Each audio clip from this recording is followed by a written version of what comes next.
Het belangrijkste nieuws van Curaçao in het Nederlands. Extra Journaal. Vers van de pers. Welkom bij Extra Journaal. Fijn dat u weer kijkt. We hebben het belangrijkste nieuws voor u op een rij gezet. En we beginnen met het bericht dat het kenniscentrum en de UOC trots zijn op het resultaat. Dan gaat het natuurlijk over de opiniepeiling die begin deze maand is gepresenteerd. Waarin gekeken is wat de bevolking van Curaçao gaat stemmen tijdens de verkiezing op 21 maart. En volgens de twee organisaties kunnen ze met gepaste trots terugkijken. Omdat er veel zaken die zij hebben voorspeld min of meer ook zijn uitgekomen. Zo heeft bij het gedane onderzoek 76% van de steekproef aangegeven dat ze zouden gaan stemmen. In werkelijkheid heeft 7% minder gestemd, namelijk 69. Daarvan heeft 67,5% van de stemmen van de kiezers een geldige stem uitgebracht. Ook is uit de peiling naar voren gekomen dat de MFK bij alle leeftijdscategorieën populair was. Dat zagen we wel. Dat kwam ook naar voren uit de uitslag.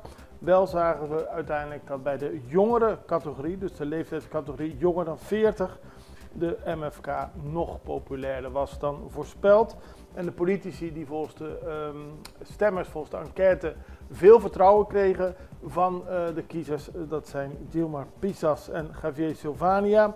Bij Quincy Girigori ging men pas uit in de enquête naar de 12e plaats. Dat bleek uiteindelijk de 3e plaats te zijn, maar dat is volgens de enquête ook een van de oorzaken van het feit dat er meer mensen op de PAR hebben gestemd dan uit de enquête naar voren kwam. Mishandeling van 75-jarige vrouw, dat was afgelopen zondag. De Extra schrijft er vandaag over. Een 75-jarige vrouw is in de wijk Santa Maria mishandeld in haar eigen huis door een 40-jarige dame uit de Dominicaanse Republiek.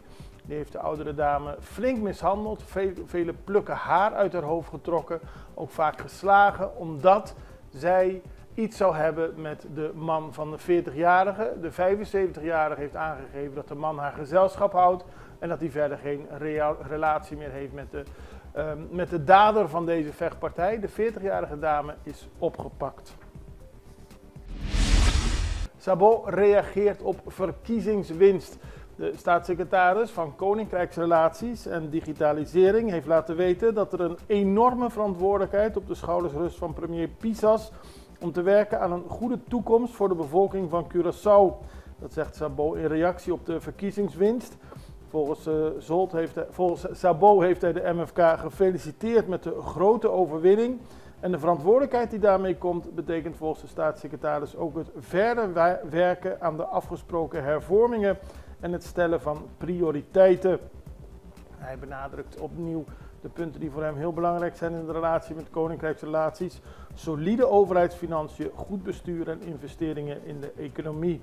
Volgende maand bezoekt de staatssecretaris de ABC-eilanden, dus ook Curaçao. En hij zegt in de relatie met Curaçao een constructieve samenwerking te zullen blijven benadrukken.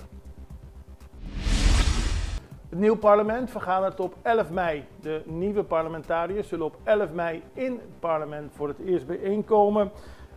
13 parlementariërs van de MFK, 4 van PNP, 2 van PAR en 2 van MAN-PIN.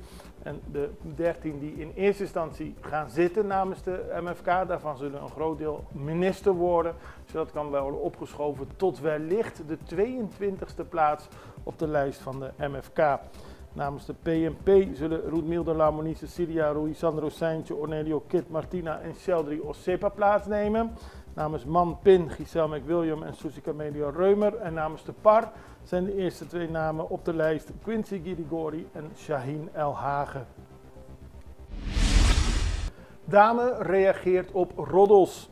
In een gezamenlijke persverklaring hebben Dame Ship Repair Curaçao en CDM Holding NV laten weten dat er afgelopen vrijdag een in hun ogen misleidend en onjuist artikel is geplaatst, waarin wordt gesuggereerd dat Dame zijn deuren zou gaan sluiten. Volgens de bedrijven zit er geen enkele waarheid in de bewering dat Dame het eiland zou verlaten. En het verspreiden van ongegronde geruchten noemen beide organisaties, zeker in de loop van de verkiezingen op de verkiezingsdag, uiterst betreurenswaardig.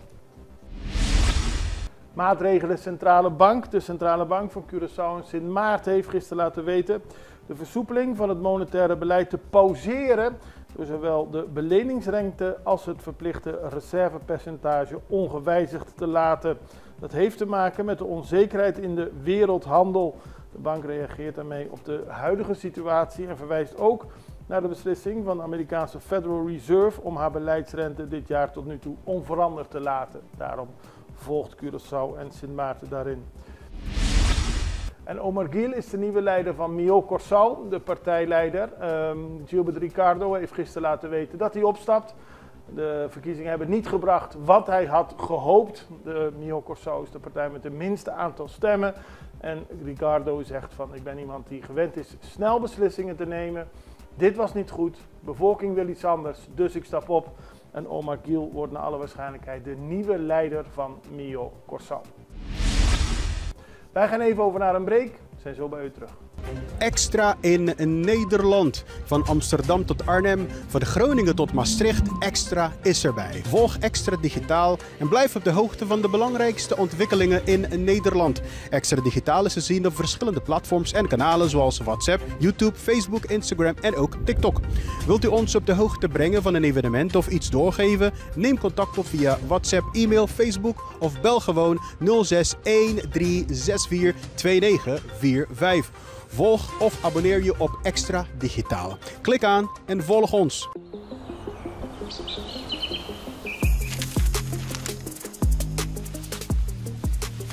Welkom op Curaçao, een van de mooiste eilanden in de Caribiën, een ware parel. En het is een eiland waar je van heel veel zaken kunt genieten. Van de natuur, van de zee, van het eten, van de mensen en zoveel meer.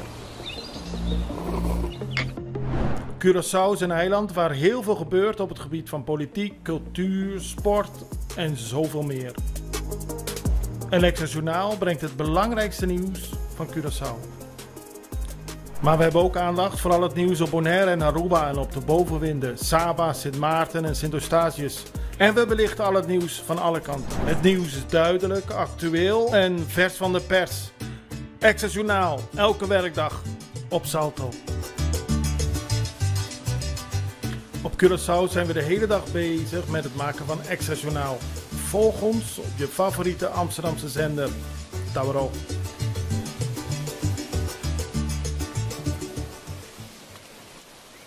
Het zit er al even aan te komen, maar eind deze week krijgen we waarschijnlijk meer duidelijkheid over de regering van Aruba. De formatie zou afgerond zijn, de ministerploeg zou gepresenteerd kunnen worden. Helemaal zeker weten we het nog niet, maar de formateurs Mike Eman en mevrouw Kroes van Futuro die zijn druk bezig geweest. En beide hebben laten weten dat er grote hoop is dat Mike Eman en Gerlie Kroes eind deze week kunnen bekendmaken dat de nieuwe regering van Aruba er is.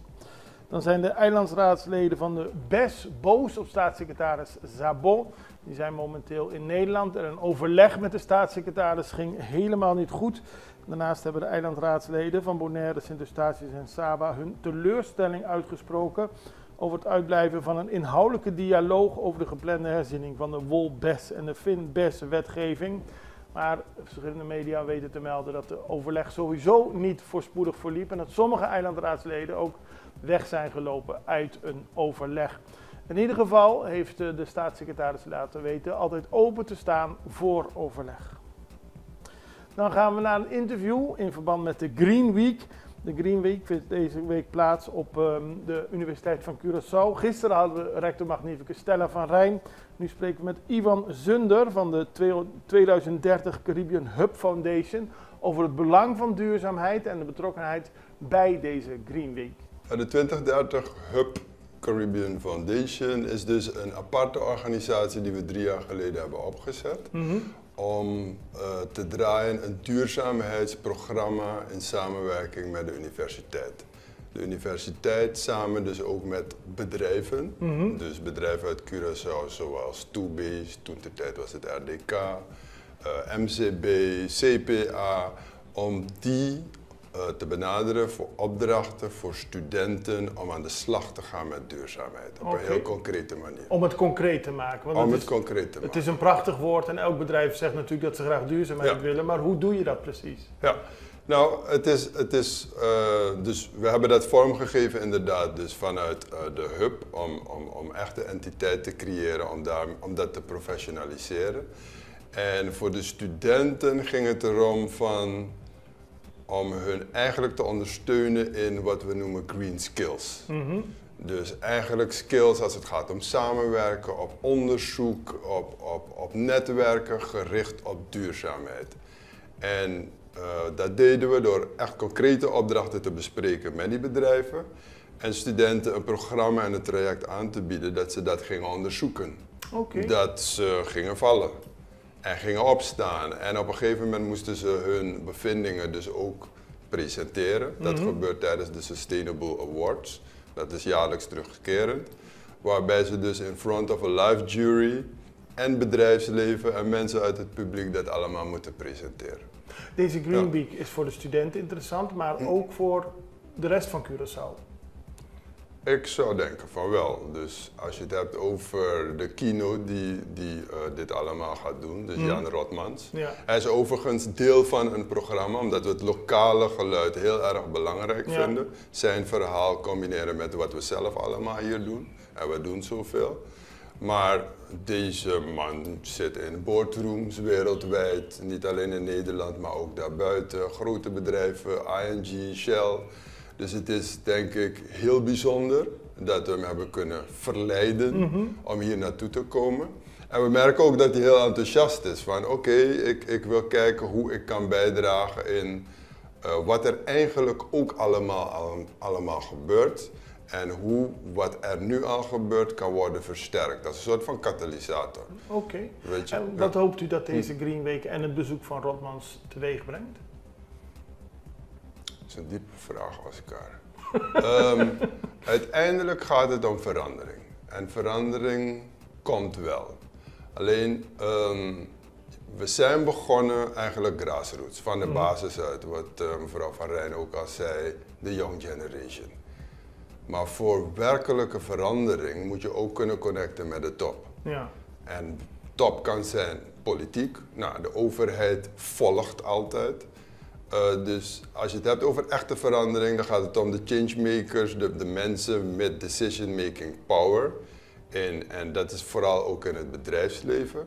Dus ik denk dat met Rotmans brengen we wel iemand van een dusdanig kaliber hier naar Curaçao, dat we die connectie kunnen maken. Tot slot nog internationaal nieuws. De Amerikaanse president Donald Trump heeft weer van zich laten horen. Hij heeft aangekondigd dat hij importheffingen van 25% wil opleggen aan elk land dat olie en gas koopt van Venezuela. Hij verwijst hierbij naar migratie- en criminele bendeleden in de Verenigde Staten. Elk land dat olie of gas koopt van Venezuela zal volgens de Amerikaanse president gedwongen worden een tarief van 25% te betalen op alle handel. Dit tarief zal ingaan op 2 april van dit jaar en Trump maakte dat bekend op het sociale mediaplatform Truth Social. Bij dat bericht op Truth Social noemt Trump 2 april 2025 Bevrijdingsdag in Amerika. We houden het nieuws voor u in de gaten en morgen zijn we er weer. Ik hoop u ook. Het allerbeste. Tot ziens. Dag.